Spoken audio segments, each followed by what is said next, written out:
হঠাৎই মা আজকে সন্ধ্যেবেলা প্ল্যানিং করেছিল যে বাড়ির খুব কাছে একটা বাজার আছে, সেই বাজারে কীর্তন শুনতে যাবে। যেহেতু দুদিন থেকে অষ্টপ্রহর কীর্তন হচ্ছে, তোমরা তো সবাই জানো শীতকালে সব জায়গাতে আমাদের সেই নাম কীর্তন বা সংকীর্তন হয়, সেটা শোনার জন্য মা আজকে হঠাৎই প্ল্যানিং করেছিল মা সেখানে যাবে। মা যাচ্ছে, বোন যাচ্ছে, সাথে কেন আমি বাদ যাবো? বাড়িতে কেন একা বসে বোর হবো? তাই ভাবলাম মাদের সাথে গিয়ে একটু কীর্তনই শুনে আসি। যাই হোক, মনটাও টানলো, ভগবান টানলে তো অবশ্যই যেতেই হয়, তাই না বলো? আর সেখানে গিয়ে এত মানুষের ভিড় দেখবো সত্যি আমি ভাবিনি, এত মানুষ সেখানে কীর্তনে মেতে উঠেছে। সত্যি আমি অবাক হয়ে গেছিলাম, সেখানে একটা মানুষ পুরো কীর্তনে মেতে উঠে পুরো নেচেই দিয়েছে। এটা তোমাদের সাথে শেয়ার করলাম।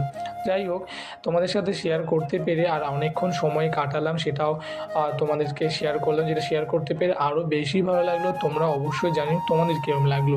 তারপর কীর্তন শুনতে শুনতে শেষে বাড়ি ফেরার পথে সেখানে প্রসাদ খাওয়াচ্ছেন, ভগবানের প্রসাদ। তার মধ্যে শীতকালে গরম গরম খিচুড়ি খেতে কার না ভালো লাগে। তোমাদের কেমন লাগলো আজকে মিনি ব্লগটি অবশ্যই কমেন্ট সেকশনে জানিও।